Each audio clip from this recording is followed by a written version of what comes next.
4, 5, 6. This is Debbie. 8, 9, 9, 9, 9 horses. She's one of the many residents at the Oakleigh Centre, a facility for adults with intellectual disabilities. Found in the Melbournian suburb of Oakleigh, the centre started out in 1950 as a place to educate and care for intellectually disabled children. Since then, it has grown to provide services to over 500 adults in the areas of employment, recreation, day services, and residential. Their aim is to help them achieve maximum independence in their daily lives. There are approximately 57 adults under the care and supervision of the Oakleigh Centre at the moment. They live in institutional care facilities, such as the ones behind me right here, and take part in activities organised by the Connections Day program. The Oakleigh Centre is one of the 3 congregate care institutions left in the disability sector in Victoria.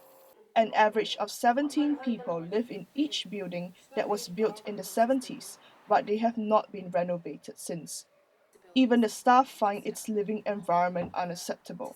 It needs to be updated, and I believe everybody has the right to have somewhere to live that is reasonable, and this is not reasonable. Yet again, you've got congregative care, which is you've got your bathrooms that you might have 6 or 8 people using. Having multiple people use bathroom can be difficult in that if you've got someone with predatory behaviours or and keeping an eye on everyone and keeping everybody safe. So individual bathrooms, nicer rooms, more like a home.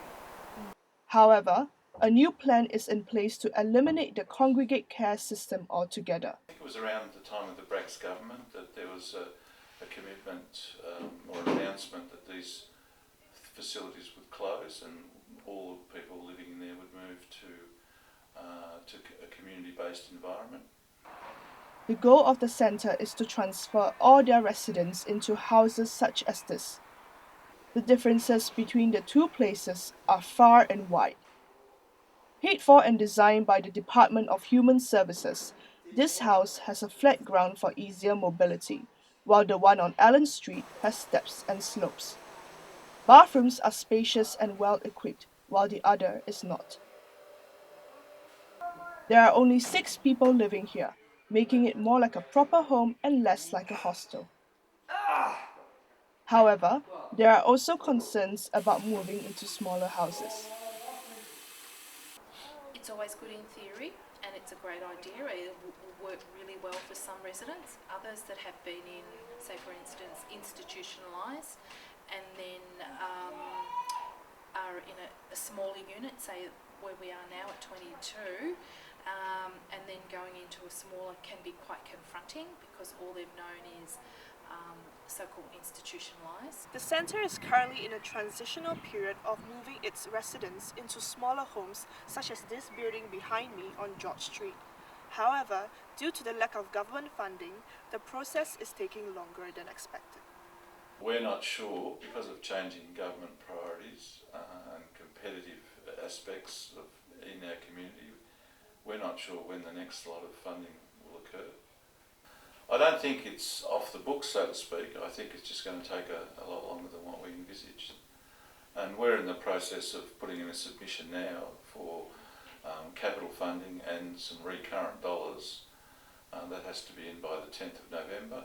So we're hopeful that we'll get recognition for that submission, and we'll get endorsement to get some, to further develop another property.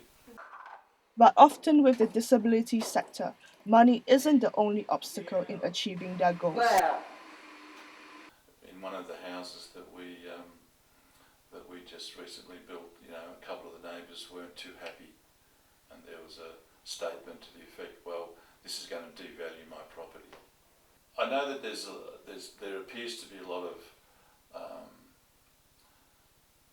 education, but in reality I don't think whether we're targeting the community education properly.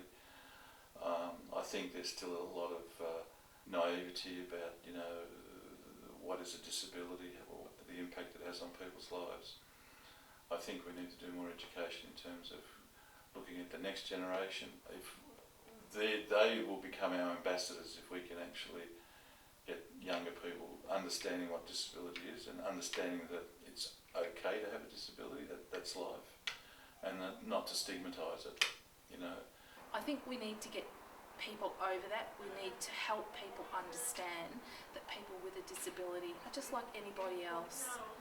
They need to be treated like anybody else, with respect like anybody else. They have thoughts and feelings and emotions, and they have good days and bad days just like everybody else. This is Li Jingwei reporting for Spectrum.